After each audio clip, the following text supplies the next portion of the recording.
something beautiful is on its way to you. This is the experience of a lifetime, my dear friend. You want to give yourself this at all costs to your ego, your pride, and your fears. Love, it's everywhere. It's beautiful. It lives within. It doesn't need to be created. It is already there for you. We've hiked down 3 canyons, and here we are. Let's shoot it, baby. I feel the funky chicken, the funky Messiah. Yeah! Search for yourself on your own. Go within yourself. Find it within your breath, within your very spirit. Mrs. Nixon is done. Now I want to do a little magic trick. A spiritual path brings us to a place in our life where we discover the diamond and we learn how to pull it out of the mud.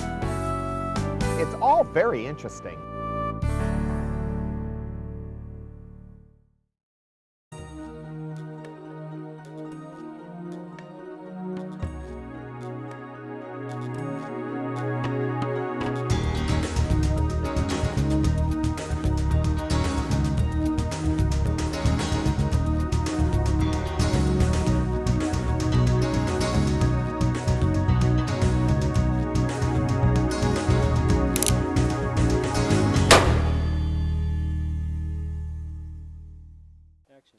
Welcome to Aspire. We're working on We Know Not What We Do, and boy, is this one going to be a corker. You're not going to like a lot of the things I'm going to share with you on this particular program, so if you're heavily opinionated, if you don't like me anyway, and who does? Nobody likes you anyway, you're not going to like what I'm going to have to say about this. I want to talk to you about how passion and emotion make us very violent. In fact, not only violent, but make us act oftentimes in ways that are so dangerous to our life, our inner life, that we lose our life long before we ever pass on in this world. Let me explain what I mean. Have you ever been very passionate about something you just absolutely knew you were right? You knew it with all of your heart and your soul, and you just were passionate, passionate, passionate, passionate. And you were, by God, going to get this through to people, and everybody had to know, and yeah, that kind of thing. And so let's say you were right.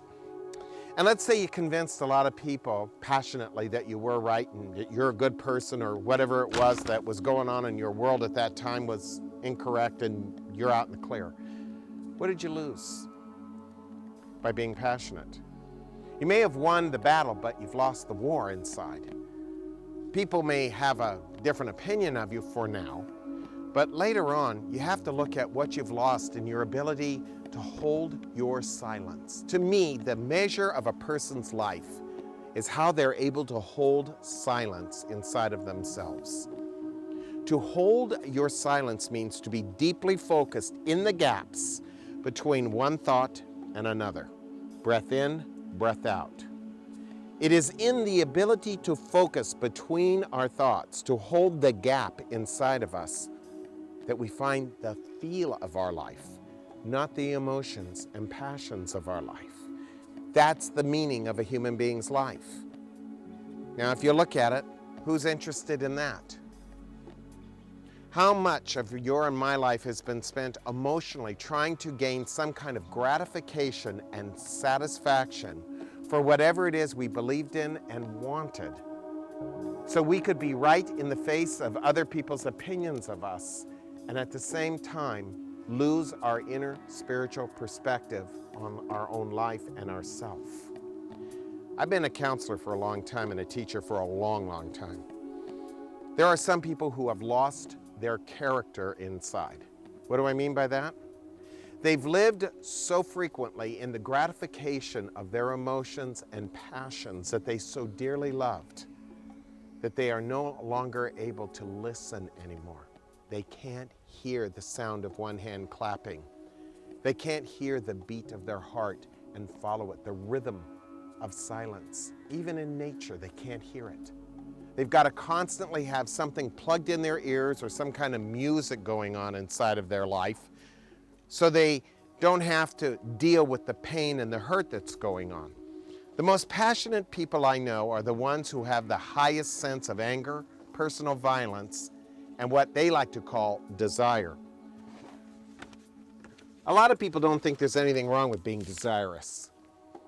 I think having lots of desires means that you're in the flow of life and you know what you're doing, that life is good. You should have lots of passion and emotion about the things you want. But the more I want, the more passionate I am about it, the more I lose that inner silence.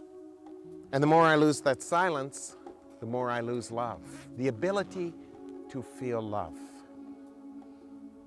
Love isn't passionate. It isn't emotional. Don't let the motivational speakers and the people who want to use you and manipulate you get you by telling you things like, oh, if you're just passionate about your life, you'll find meaning in it. If you just go out there and get happy, you'll find meaning in your life. Happiness is not the guarantee for real joy, for the meaning of your life. Sometimes you've got to cry. Sometimes you got to laugh. Life is about many things. And yes, you live with a human animal, and this animal is afraid. Most of the time, the human part of us is deeply afraid. And that's where passion and emotion comes from, the instinct for survival. Now, you can live to survive, or you can live to let life live you, as I always say. To let life live me, I have to find silence. I have to be willing to follow my silences, no matter where they may take me on the inside. It is to build the field of intuition within me to such a degree that I am able to follow my silences instead of my thoughts that would have me act and think as though I'm a victim or I'm a victor, or that I have some grandiose plan that's going to make my life better, or I'm following the path of my heart and the steady rhythm of my heart, trusting life, not what I want life to be, but trusting life itself. Which seems more difficult to you? Following the passionate opinions of those around you, or following the way of your heart, the opinionless way that has no connection to any outcome? This life is so beautiful. You come here and you listen to the trees and the wind going through the pine trees and the birds. What more could you want? If you really listen to it, you really realize the value of silence. I'm gonna have a little something to eat here, and then I thought you and I might take a walk together.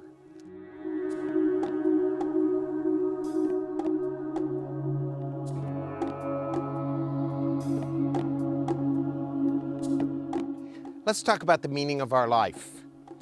What is the meaning of your life? If you were to think about what you do and how you get through a day, what are you looking for?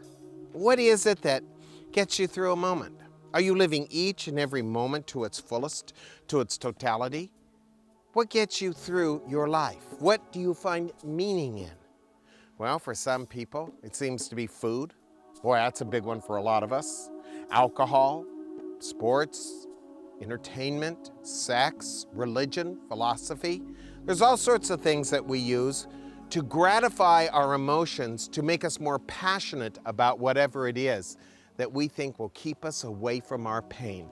And that's all this life is about for most people, rationalizing, theorizing, and trying to escape the pain of yourself. You know not what you do when you live like that. None of us do. And the problem is, everybody's doing it, so there's no example in our life of someone outside that box. But even if there is, that person would scare you. You wouldn't like them. You couldn't do it anyway because they would look so strange, so crude in some ways, so real, so authentic. A Buddha is like that. Jesus was like that. Gandhi was like that. Dr. King was like that. We've had many people in our lives who have come into this world to help us understand these things. And we forget them. Why? Oh, we put labels on them. They were liberals, or they were Christians, or they were this or that, or Buddhists. All of that's ridiculous. If you look at your passions, if you look at your emotions, you will see that there's nothing mature about any of them. What is emotional maturity? There isn't any. Do you call jealousy emotional maturity? Vanity, pride, arrogance, anger, hatred, just to name a few. Are you mature because you have all of those? What most people try to do is hide those, and they try to act like they're cool or whatever. It's sad but true. We miss so much of our life because we are so busy trying to avoid the pain of our life. Let me give you a little idea here. The alternative to conventional living, as it were. I'm standing here in this beautiful forest in Felton, California. And if you really hear what's going on here and you listen, you will hear the wind running through the pine trees. You can hear the brook in the background. You can hear the pauses, the spaces, the gaps between the thoughts. Everything here is slowed way down. And when you get into it, you begin to find there's a harmony, an order, a rhythm, forgive me, an intelligence to this life that my emotions and my passions cannot understand. If I'm passionately involved in my life, if I'm emotionally involved in my life, I've got so much desire, ambition, jealousy, and pride going on, I can't hear all of this. You know what the trouble is? We can't hear anymore. We can't listen anymore. We know not what we do. We're so busy with music plugged in our ears or noise, a radio, a telephone. We have so much stimulus coming to us from TV and all sorts of areas in our life, the internet. We can't hear anymore. We can't listen. When you get up in the morning, you're bombarded with the news and bombarded with traffic reports, bombarded with the price of gas or whatever. It's amazing what we have to go through to survive. And emotionally, we feel inadequate. When I feel emotionally inadequate, it's impossible for me to feel anything about my life. It's impossible for me to feel my life. I'm going to feel, emotions of inadequacy. I'm going to worry about not being able to be enough. There's all sorts of things that go on. I forget how to listen to this. It's only in this and in the beauty of this that I remember who I am. A lot of tragedies have been done out of passion and emotion. People have killed each other out of it. People have done some real ugly things out of the passion and the emotion of self-righteousness, which is one of the hugest gratifications there is. A spiritual practice involves the whole idea of suspending the idea of passion and emotion, giving up rightness, not going for the gratification, and beginning to want to discover what's outside the box of emotion, which is the feel of your life. Running very deep inside you is the feel of your life. That feel is very different than anything you've probably ever experienced before in your life. It is the throb of love, of God inside you. Not as a man, not as a religion, but as a presence, as a beingness inside you. They took away your goodness because they told you you had to be noisy and fit in. I say reduce yourself down and find out who you really are. I think that Greg's very courageous in the manner in which he teaches and the things that he talks about, because he may be very offensive to some people, or offensive at least to our personalities and minds. But his intent is really, I think, to reduce the suffering that we all have. And I think our spirit recognizes the truth of what he is saying, and I think it encourages us to keep listening.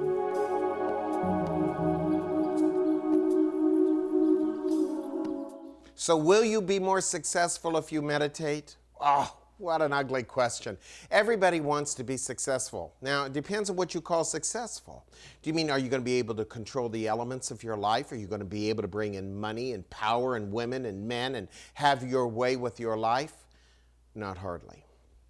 If your concern is success or failure, you're not ready for meditation yet. It hasn't dawned on you yet. You're going to get a lot of futility. Your great teacher will be futility.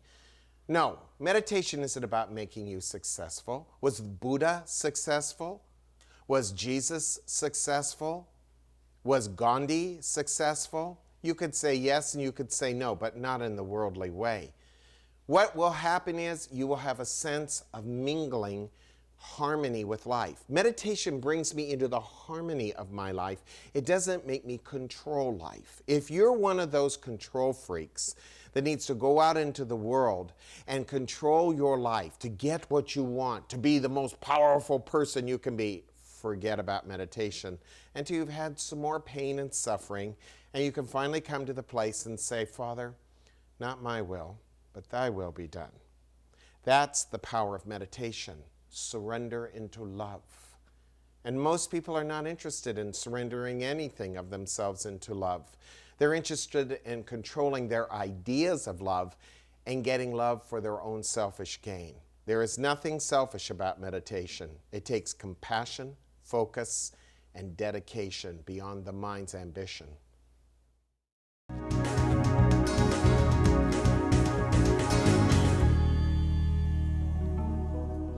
So the truth is, are you really going to give up all your gratifications and think to yourself, after years and years and years of satisfying yourself and trying to chase away the blues through gratification, that you're going to come and work upon yourself to really be spiritual? I don't think so. The whole effort of a spiritual practice is to begin to understand the nature of ourselves. I'm not going to be able to understand that when I'm drunk on my gratifications, my emotions, and my passions. And the more passionate and emotional I am, the more gratified I am, the less character I have, the less willingness I have for discipline to really look inside myself and just watch my breath. I'm going to give you the key to all of this. It isn't impossible. The problem with us is we've done a lot of things when we were younger. Well, things that most of my students have done. A lot of alcohol, drugs they did. It's sad, but interesting. They lack the character. They lack the willingness because they've been gratified. Every time they got close to pain, they got gratified. Hence, they don't know how to live with their pain or understand it. Pain doesn't mean that something's bad. Pain is like coming out of the dark into the light. Sometimes if you follow your pain, you'll begin to see things about yourself you didn't know. They're not bad. You've been taught that there is nothing good about you.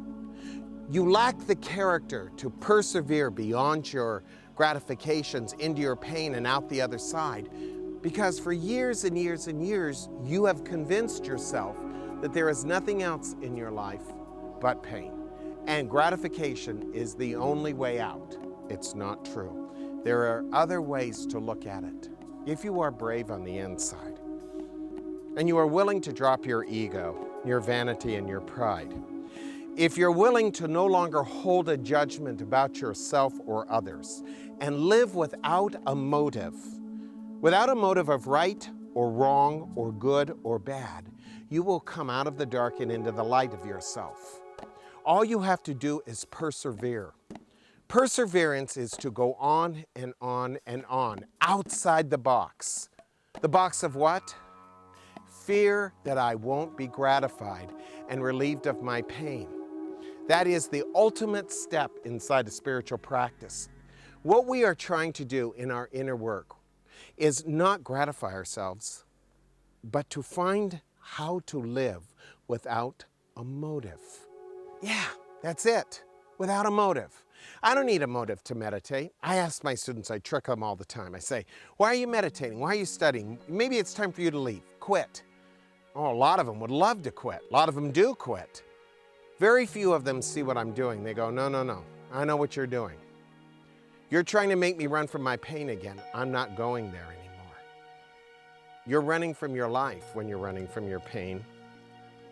Pain isn't a sign, as I said just a few moments ago, that something's wrong in your life. Pain is often my stubbornness. Maybe I don't want to go forward. Maybe my pain is due to my ignorance and my stubbornness to stay the way I am and not want to explore my life any deeper than through emotion and passion. That's where I go immature. That's where I have my difficulty. You can change it anytime you want. Drop your judgments. Here, let me give you some how-tos. First thing, don't live with a motive. Live as a movement, as a dance. Be more interested in the things that live inside you than avoiding the things that live inside you. Give up the pride thing. The idea that you have to be perfect or better than someone else. Always be willing to give that competition, that kind of conflict up. It doesn't help you and it doesn't help anyone else. And start getting involved in your silence. Give up your psychology. Watch and see how your mind tries to hook you over and over and over again into emotions and passions that give you the sense of helplessness, victimization, pride, fear, victorious attitudes that really don't exist inside you. None of us are victorious in this life. We all succumb to death one way or the other. So what is the meaning of our life? It is to live beyond the beyond, as Buddha said. To live without a reason, without a purpose, without a cause. To live in the freedom of our heart, not in the ideas of our mind. And to want to give up our philosophy and our hatred and realize, I know not what I do.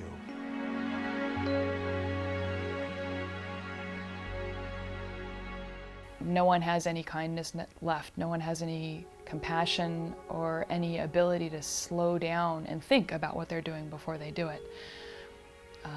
And so that's been something that I've had to learn to do in my practice, is try to go inside of myself instead of reacting to everything else around me.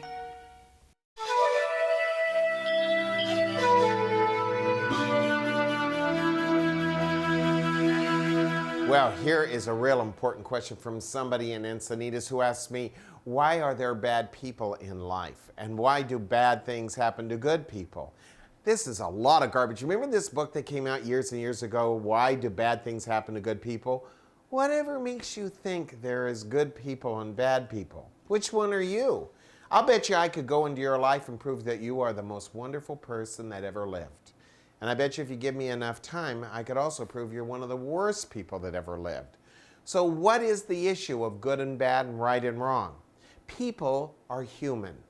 They have the human in them, but inside the human is the seed of the divine. And I'm more interested, and I tell my students this, I'm far more interested in what is going on within them that is divine than the things that are going on within them that are not so divine.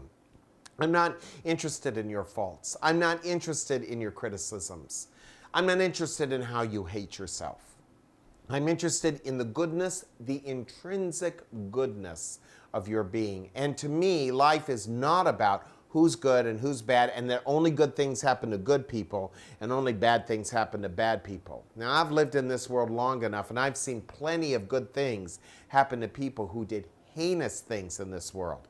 So life doesn't work on the merit system. What we need to do is drop our idea of good and bad and right and wrong and let people just be what they are. But I need to focus on my intrinsic sense of love inside. I need to focus on the goodness of my nature, as do you, and not be looking at other people wondering why they have the things they have in their life and maybe I don't.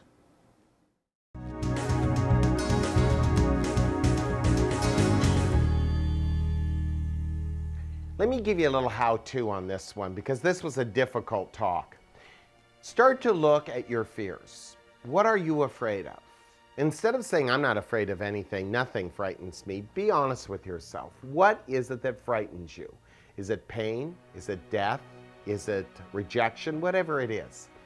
Start looking inside yourself just a wee bit and start to understand how you have built your whole psychology around what you're afraid of. If you can understand the psychology of your fear, you will come to a very interesting place. You'll be able to drop your fears. What I am afraid of as a person does not exist. No matter who I think I am or what I'm facing, it does not exist. My fears are mine. You have yours. Neither one of them are real. The person who is wisest starts to dismantle their psychology about what they're afraid of and starts facing the reality of the given situation, which is love, life, God. This is what it's all about. We have taken God and we've made a psychology around God. We've taken the devil and we've built a psychology around a devil that doesn't exist, a God that doesn't exist. We make all sorts of ideas up about God and the devil, and none of them exist. What does exist? Well, Jesus said God is love. It is love. And love has no psychology at all. It is essence. It is blissfulness. If I am not in my bliss, if I'm not feeling blissful, then I am missing my life entirely. The wise person builds their life around the essence of their heart and not the psychology of pain and suffering. Haven't you had enough? And the more you build your psychology around it, the more you build your emotional nature around it, the more passionate you are about trying to avoid it, don't you see? The more you will avoid it, the more you will get it. You can't avoid anything. People say to me, oh, I'm avoiding this and I'm avoiding that, and I don't want this to happen in my life. I don't want that to happen in my life. Baloney. It's going to happen what is going to happen. And what I've got to be able to do is meet it not with the false courage of my hatred or my cowardice of violence, but begin to meet it with the heart and the soul, the essence, my trust in love. I hope this program helped you in some way. Please understand, when I'm doing these programs, I am not here to try to promote a philosophy or a religion, some political idea. I have no agenda with it. I just want you to explore outside the box of common thinking, conventional mind. And I hope in this program we were able to help you. Please forgive me, won't you? Namaste.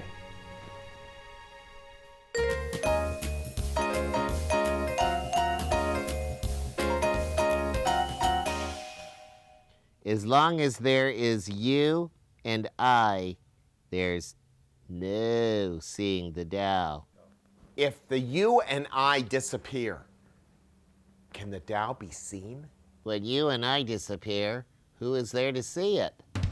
Every dummy knows that. Maybe be able to feel a little bit about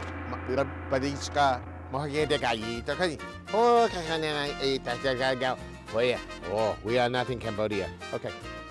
I do my business wherever I like doing my business. Now, business is a very important thing because if you're impotent, you look impotent. And looking impotent is about doing the business.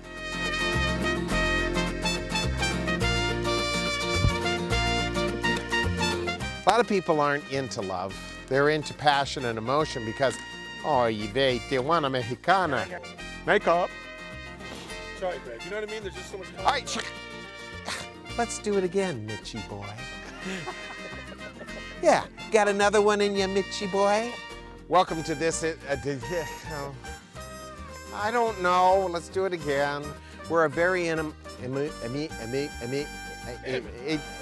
most of us don't have much sense of what the real feel of our life is. In fact, we lost that a long time ago as he ran into a pole.